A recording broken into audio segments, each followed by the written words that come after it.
Syria's new government signed a deal with the Kurdish-led Syrian Democratic Forces to merge forces. That's according to the Syrian presidency Monday, releasing video showing interim Syrian President Ahmed al-Shara and SDF commander Mazloum Abdi signing the deal. It's a major step in Shara's goal to unite Syria, which had seen 14 years of conflict and the collapse of Bashar al-Assad's regime in December. The agreement included a complete end of hostilities and for SDF-controlled civilian and military institutions, which include an airport, oil and gas fields, to become part of the Damascus administration.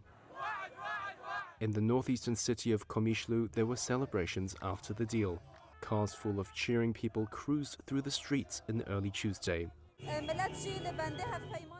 The people needed an agreement like this. The world is tired of displacement and war, so we are happy with this agreement because it will bring peace to a new democratic Syria. The US-backed SDF has been in conflict with Turkey-backed armed groups in northern Syria for years. That conflict has rumbled on since Assad was toppled. There was no immediate comment on the deal from Turkey, which is a close ally of Shara. Analysts say SDF leaders see Monday's agreement as a hedge against the risk of the Trump administration suddenly withdrawing US forces, which have helped SDF counter the Islamic State in Syria for a decade.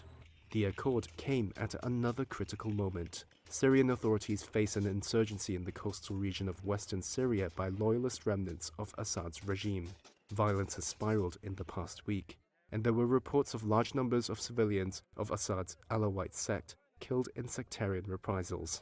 U.S. Secretary of State Marco Rubio on Sunday condemned the killings. In a Reuters interview Monday, Shara said mass killings of Alawites were a threat to his mission to unite Syria.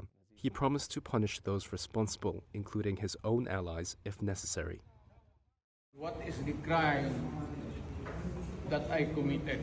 The Philippines' firebrand former leader Rodrigo Duterte was arrested upon his arrival at Manila's main airport on Tuesday. That was at the request of the International Criminal Court and confirmed by the office of President Ferdinand Marcos Jr. It's a major step in the court's investigation into thousands of alleged extrajudicial killings during Duterte's presidency-defining war on drugs. Now, the legal basis for my being here. Duterte questioned the reason for his arrest in an Instagram video posted by his daughter Veronica from his custody at a Manila airbase. Duterte's drug war was a campaign promise that swept the maverick crime-busting mayor to presidential power in 2016. Reuters captured graphic footage at the time of the violence.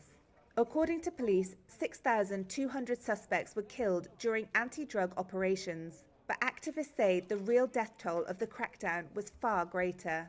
Police deny any involvement in those killings and reject allegations from rights groups of systematic executions and cover-ups. Duterte has repeatedly defended the crackdown and denied ordering the murder of drug suspects, saying he instructed police to kill only in self-defense.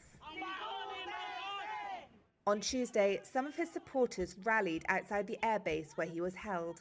Reuters spoke to Rose, a supporter of Duterte's, at the airport. Duterte is old and he did not deserve what they did to him. What he did was for the Philippines. The time that he was the president was peaceful. There was less crime and there was order when he was in power. He did not deserve this treatment. Duterte's ally and former legal counsel, Salvador Pinello, said the arrest was unlawful and police had denied legal representation.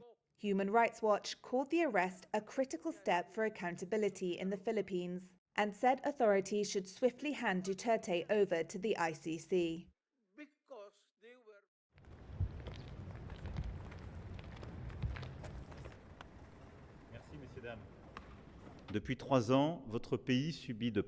For 3 years, your country has been suffering the full human and economic consequences of the Russian war of aggression against Ukraine.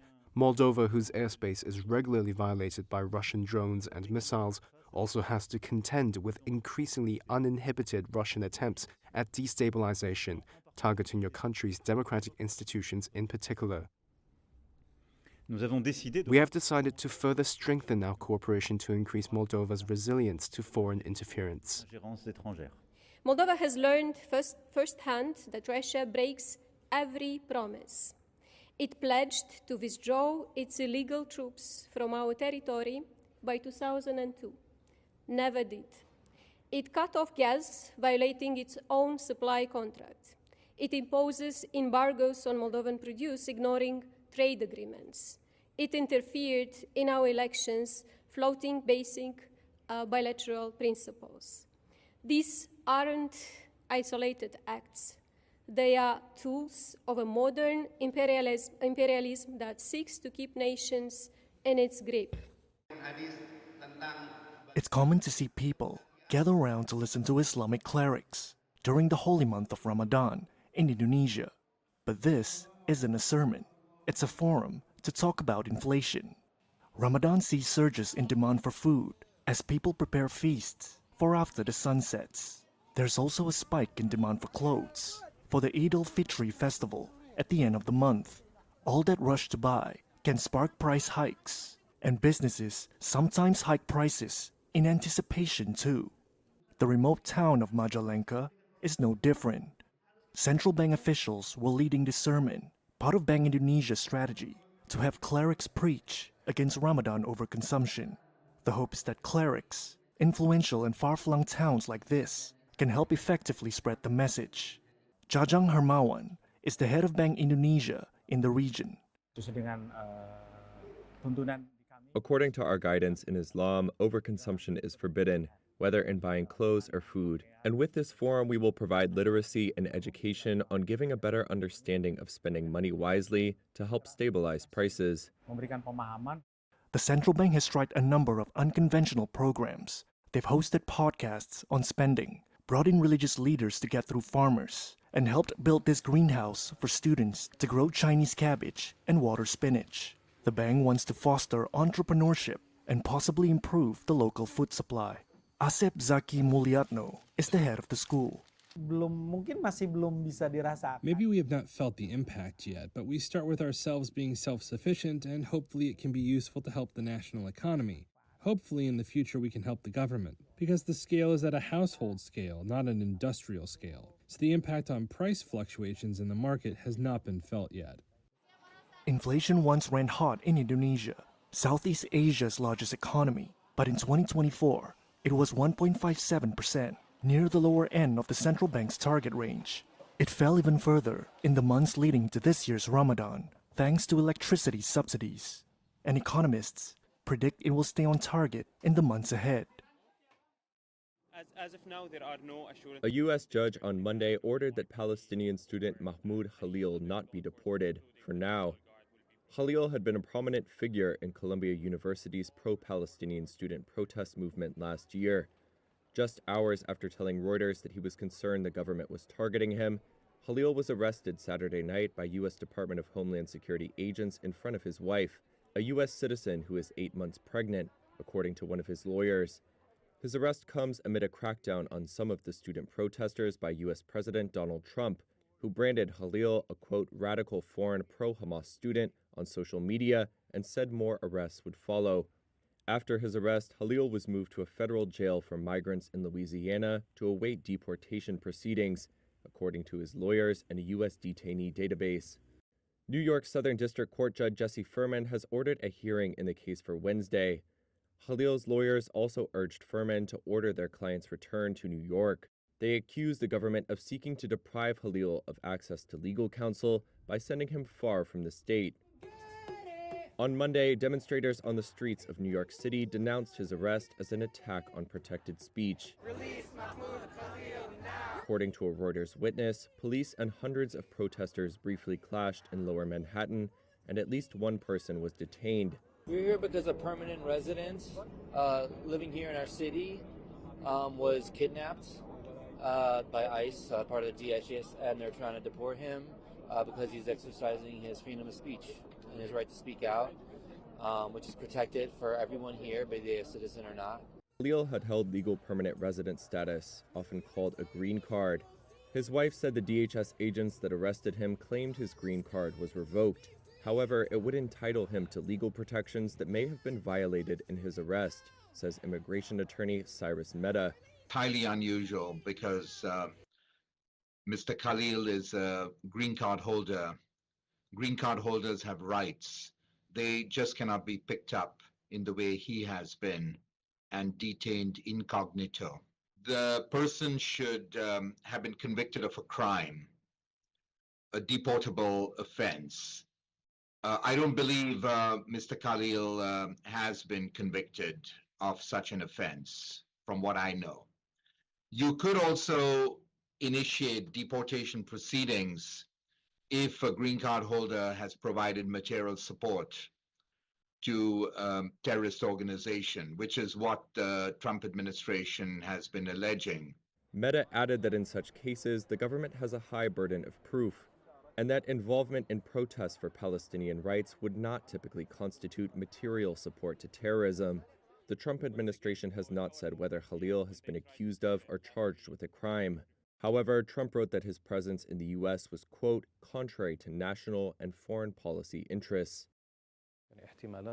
Syria's interim President Ahmed Shara on Monday vowed to punish those responsible for the mass killings of ousted Bashar al-Assad's minority sect, including his own allies, if necessary.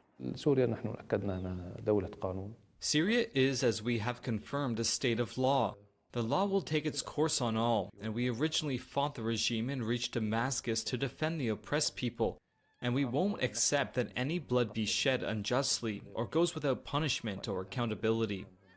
The interview was conducted by Reuters, but filmed by the Syrian presidency. It comes after hundreds have died in 4 days of clashes between Alawite Muslims and Syria's new Sunni Islamist authorities. Shara blamed pro-Assad groups backed by foreigners for triggering the bloodshed, but acknowledged that revenge killings had followed. The Syrian Observatory for Human Rights, a UK-based war monitoring group, said that as of Sunday night, as many as 973 Alawite civilians had been killed in revenge attacks. More than 250 Alawite fighters and more than 230 members of the security forces have also died in the conflict. Shara said 200 members of the security forces had been killed in the unrest. He declined to say the overall death toll, pending an investigation by an independent committee. While he blamed the outbreak of violence in recent days on a former military unit loyal to Assad's brother and an unspecified foreign power, he acknowledged that in response, quote, many parties entered the Syrian coast and many violations occurred. Shara also said his government has had no contact with the United States since President Donald Trump took office. He repeated pleas for Washington to lift sanctions imposed in the Assad era. He also held out the prospect of restoring relations with Moscow, Assad's backer throughout the war, which is trying to retain 2 major military bases in Syria. Russian forces advanced further in their efforts to retake the Kursk region on Monday, threatening to encircle thousands of Ukrainian soldiers, just as Kyiv prepared for talks with top US diplomats in Saudi Arabia. This video, released on Saturday by Ukraine's air assault forces, is said to show Ukrainian artillery fire targeting Russian special forces, who crept for miles through a gas pipeline to surprise Ukrainian troops holding Russian territory near Sudzha. Reuters was able to verify the location and that a gas pipeline runs underground there. This video, said to show Russian troops inside the tunnel, was posted on social media. In it, the soldiers reference March 8th and that they're heading towards Sudzha, though the date and location were not fully verifiable. Russian forces captured 3 more settlements in the area on Sunday, after using the pipeline. By encircling Ukrainian soldiers, they aimed to force them either to flee or to surrender in western Russia. Ukraine's air assault forces said in a post accompanying the video that enemy losses were high around Sudzha. Reuters could not independently verify that. Meanwhile, Ukraine's President Volodymyr Zelenskiy was heading to Saudi Arabia for talks at a critical time for Kyiv. It will be the first official meeting between US and Ukrainian officials since a disastrous encounter between Zelenskiy and President Donald Trump in the Oval Office. Don't tell us what we're going to feel. Zelenskiy is expected to meet the Saudi Crown Prince, but has said he will not attend the talks with US negotiators, instead sending top officials including his chief of staff and foreign and defense ministers. They're expected to focus on a bilateral minerals deal and how to end the war. Trump is pressing for a swift end to the conflict and has upended US policy by pausing military aid to Ukraine and engaging directly with Moscow. raising fears among European leaders that Ukraine will lose the war.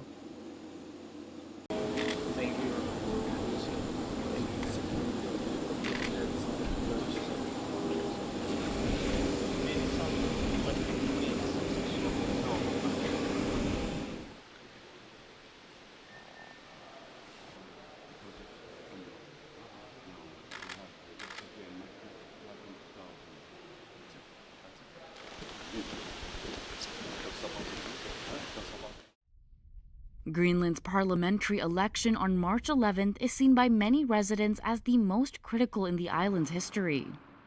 A semi-autonomous territory of Denmark, independence has become a key campaign theme after U.S. President Donald Trump expressed his interest in acquiring the island. I think this is one of the most important elections we've ever had, or that we'll vote in.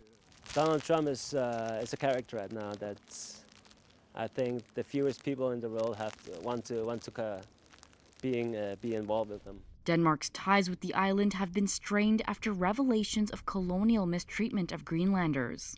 While Trump's interest has spurred Denmark to amend the relationship, surveys show the majority of Greenland's population of 57,000 support independence, and some locals see the election as a chance to secede. However, views differ on the timing and the potential impact on living standards. Denmark contributes just under $1 billion annually to the local economy. Trump reiterated his interest in his recent address to Congress and in a social media post on Monday. And I also have a message tonight for the incredible people of Greenland. But a recent poll showed 85% of Greenlanders do not wish to join the United States, with nearly half seeing Trump's interest as a threat. Liv Aurora Jensen is from the left-leaning socialist Inuit Ataqatigiit Party, which rules in a coalition with the Siumut Party. So maybe we have to turn to Canada and Europe to have collaborations, but it all depends on what he's saying to us and how he treats us, because we are Greenlanders and we don't want to be Danes and we certainly don't want to be Americans. Vivian Motzfeldt from the Siumut Party says Greenland is not for sale, but is open for business. So if he wants to have more cooperation with Greenland, then he must talk to us. But how he talks, I will say, you don't talk to friends like that. If President Trump wants to be a friend of Greenland, then he needs to change his rhetoric. The left-wing Nalarak, led by Pelle Broberg, is the largest opposition party and strongly advocates for a swift transition to full independence. But we also want prosperity and security and safety for our country. And we can see the angle from the other parties is that we have nobody to work with in case of the independence. Election polls are scarce, and political analysts said it is not clear whether voters will gain back the ruling left-wing-led coalition. Thousands of flights cancelled and over 500,000 people hit on Monday as German airport workers staged a major 24-hour strike in a dispute about pay.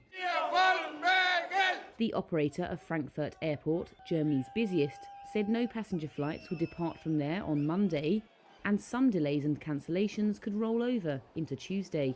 Heinrich Nerpfler was a stranded passenger.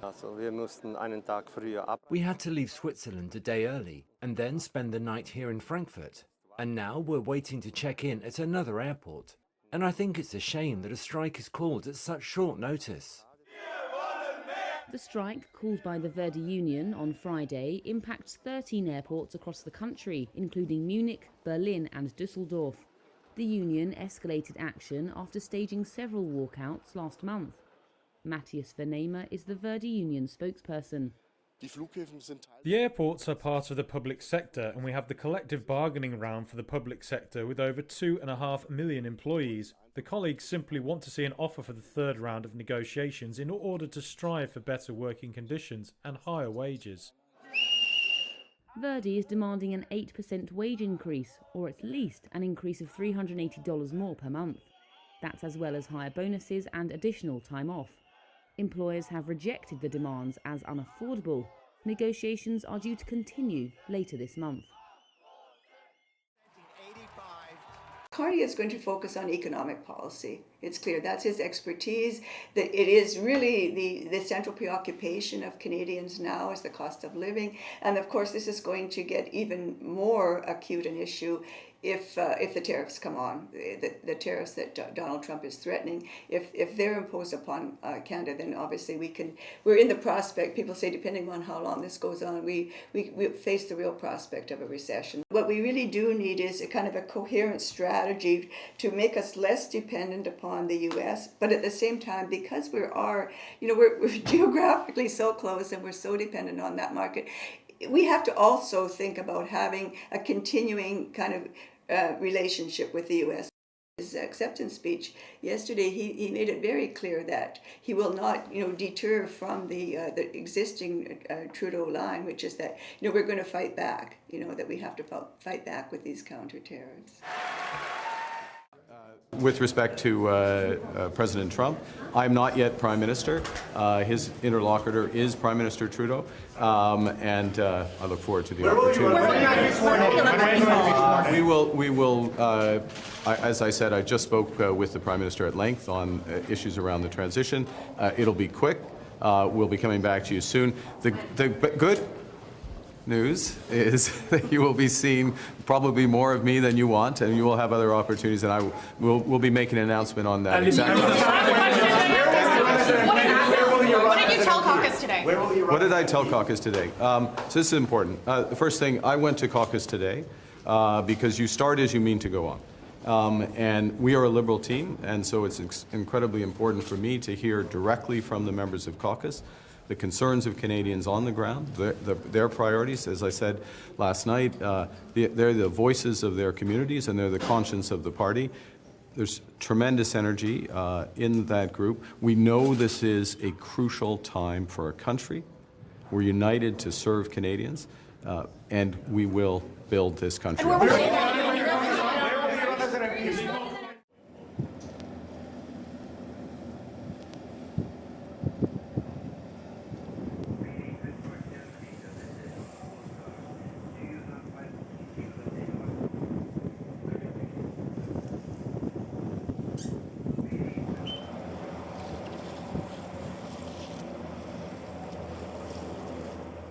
It is unusual that this accident happened because the Stena vessel full of aviation fuel was at anchor, and the Portuguese vessel, the Solong, basically powered into her.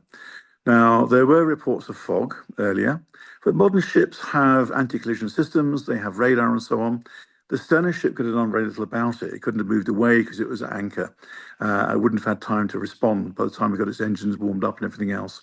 But the Solong should have avoided it, and it would be down to incompetence on behalf of Solong. There is no reason why, in the 21st century, two ships should collide. Everywhere's busy. There's no excuse.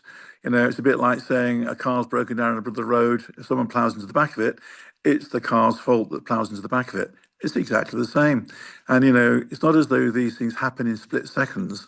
The problem with this sort of spill is that it will evaporate, which is probably good news for the ocean, not such good news for the atmosphere, but also it makes it more dangerous in terms of likely explosions. So, it has to be dealt with very carefully. And at the moment, the winds are carrying it towards the coast. I think it's highly unlikely it's going to explode when it hits the coast, but it will cause pollution incidents along the coast.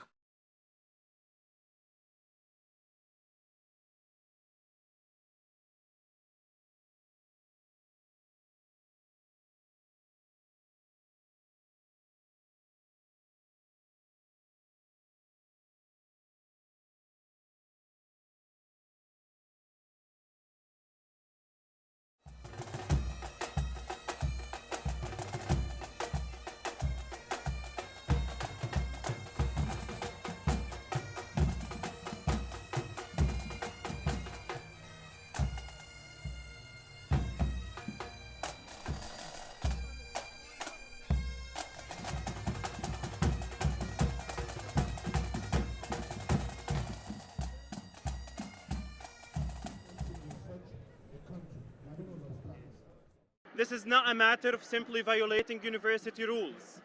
This is a movement, an anti-war movement.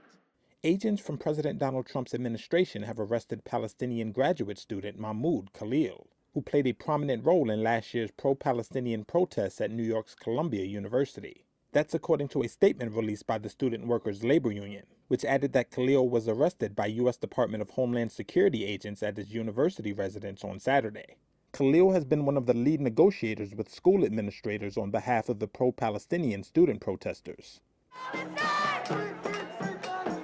His detention appears to be one of the first efforts by Trump to fulfill his promise to seek the deportation of some foreign students involved in the pro-Palestinian protest movement against Israel's war in Gaza that swept college campuses last spring. A spokesperson for Columbia said the school was barred by law from sharing information about individual students. Spokespeople for Trump, DHS, and the Department of State did not respond to questions. It was not immediately clear on what grounds DHS agents arrested Khalil. Khalil's arrest comes on the heels of the Trump administration canceling government contracts and grants awarded to Columbia University worth about $400 million. The government said the cuts in the student deportation efforts are because of anti-Semitic harassment at and near Columbia's Manhattan campus. In response, Columbia's interim president said the school was committed to combating anti-Semitism and was working with the federal government to address their legitimate concerns. North Korea fired multiple ballistic missiles Monday after the South began joint drills with the U.S. It's the first time the North has launched missiles since Donald Trump returned as U.S. president.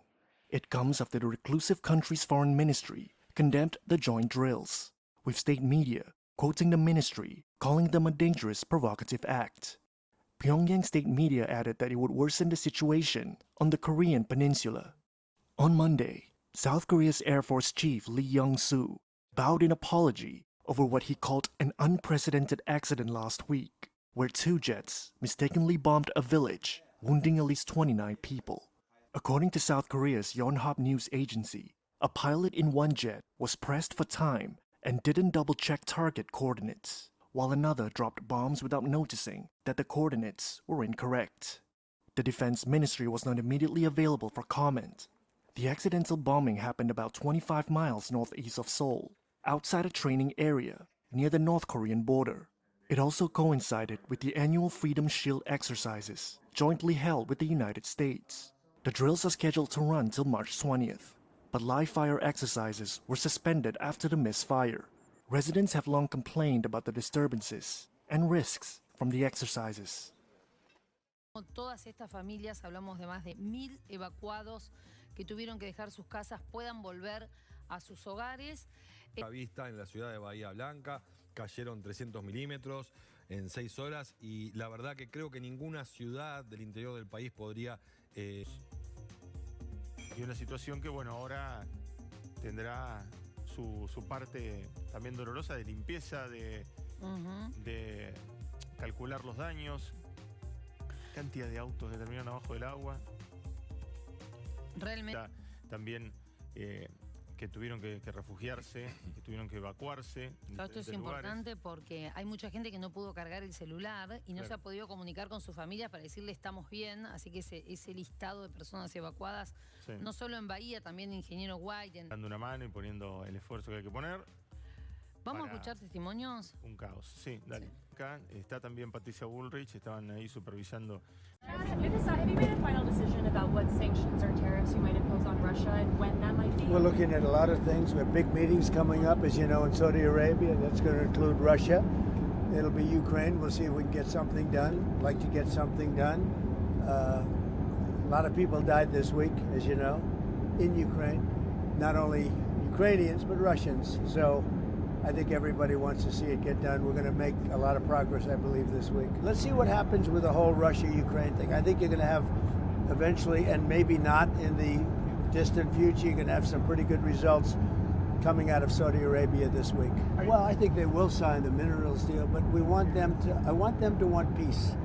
Right now. How do they show that? How do they show that? Well, right now they haven't shown it to the extent that they should. I think right now they haven't, but I think they will be, and I think it's going to become evident over the next 2 or 3 days. And you are their only hope to return home. העיניים והפה לא סימטריים והפה שבור. אם נחזור להילחם, הם ימותו בשבי. Danger is imminent. The war could be restarted even this week. They've already selected a name for their looming military operation. War will not bring our hostages home. It will kill them.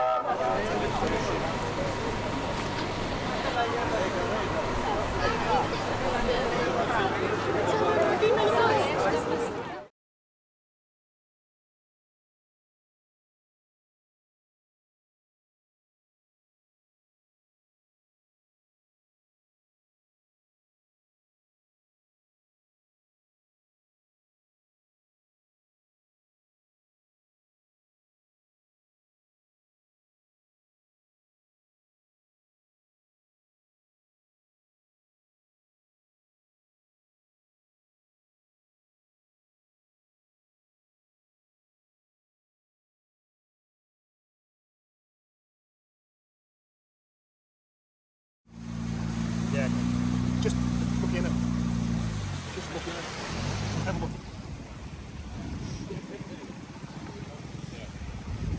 Yeah. This morning I can say that in relatively good news, there's still one person in hospital, a soldier, and we wish him a speedy recovery. But everyone else has been discharged from hospital, and that is certainly good news. I do want to reiterate that whilst this is the first time for days I've been in an area where it hasn't been raining, often torrential rain, whilst that is occurring, this event is far from over. And if it's flooded, forget it. We need to continue to not be complacent.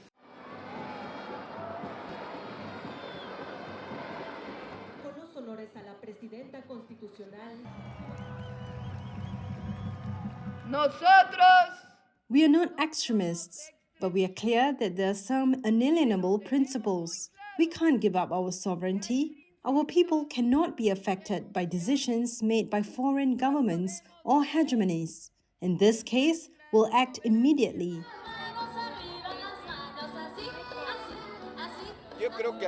I think the relationship between the two countries must be a win-win, and not one taking advantage of the other. Mexico is not weak. Mexico is strong, and Claudia has proved it.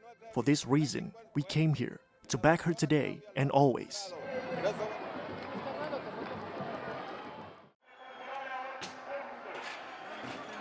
Protests turned violent in Bucharest Sunday after Romania banned far-right pro-Russian politician Călin Georgescu from standing in the presidential election rerun in May. While Georgescu's supporters took to the streets to voice their anger, top Trump advisor Elon Musk, who has promoted other far-right parties in Europe, took to X to describe the ban as crazy. It's thrust Romania into a growing dispute between the new US administration under Donald Trump and European nations on how democratic values should be defined. In a detailed account late Sunday, Romania's elections authority said it rejected Georgescu based on the Constitutional Court's move to cancel elections in December after he had failed to respect ballot regulations. Georgescu had been a surprise frontrunner in last year's presidential election before it was cancelled. In December, 2 days before the second round of voting, Romania's top court annulled the vote after allegations of Russian interference in Georgescu's favor. He won the first round with a highly coordinated TikTok drive, even though he has said he has spent zero funds on his campaign. Georgescu is under criminal investigation on 6 counts, including membership in a fascist organization and communicating false information about campaign financing. He has denied all wrongdoing. Musk and Vice President J.D. Vance have criticized the cancellation of the election in December. Members of Trump's administration have called its cancellation an example of European governments suppressing freedom of speech and political opponents. Russia's defense ministry released this video on Sunday of what it said were drone strikes on a Ukrainian military column in Russia's Kursk region. Reuters was able to partially confirm the location of the video as Suja, but could not independently verify the date it was recorded.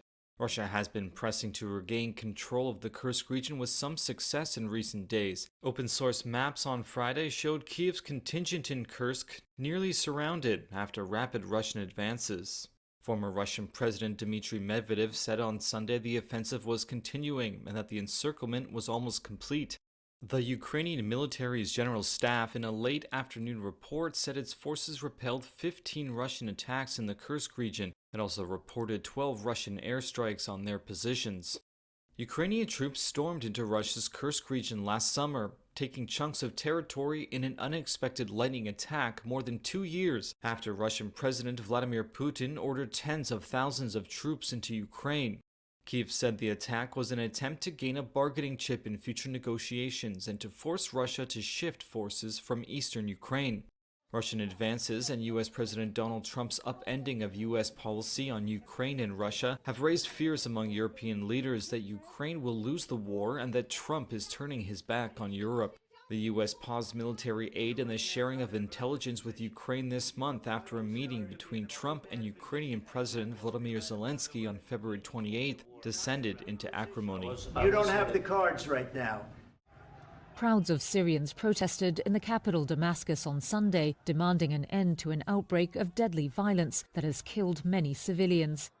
It came as clashes continued for a fourth day in the coastal heartland of deposed President Bashar al-Assad between Assad loyalists and forces backing the country's new leaders. Syria's interim president Ahmed Shara scrambled to contain the violence on Sunday as he called for peace outside a mosque in Damascus. He urged Syrians not to let sectarian tensions further destabilize the country, which has seen relative calm after Assad was toppled in December. Meanwhile, people were mourning on Sunday at a funeral for a student who was killed in the coastal Latakia province, one of the main areas of fighting. War Monitor Syrian Observatory for Human Rights said more than 1,000 people, mostly civilians, have been killed. It said women and children of Assad's Alawite religious minority were among the dead, and that the death toll was one of the highest since a chemical weapons attack on a Damascus suburb by Assad's forces in 2013. Authorities said the violence began after Assad loyalists launched deadly and well-planned attacks on their forces on Thursday. It sent security forces to crack down on the growing insurgency. Thousands of armed supporters of the new leaders showed up from across the country to back the Syrian troops before the battles spiraled into revenge killings. Syrian authorities have blamed unruly militias for summary executions and deadly raids in Alawite villages and towns. In graphic footage obtained from social media over the past days, bodies were seen strewn on the ground in Latakia. Reuters was able to verify the locations of the videos, but not the date or the identity of the dead. Shara on Friday told Syria that Assad loyalists and those who had committed crimes would be pursued and brought to trial, adding that those who harm unarmed civilians would be held severely accountable. On Sunday, Shara's office said it was forming an independent committee to investigate the clashes and killings by both sides.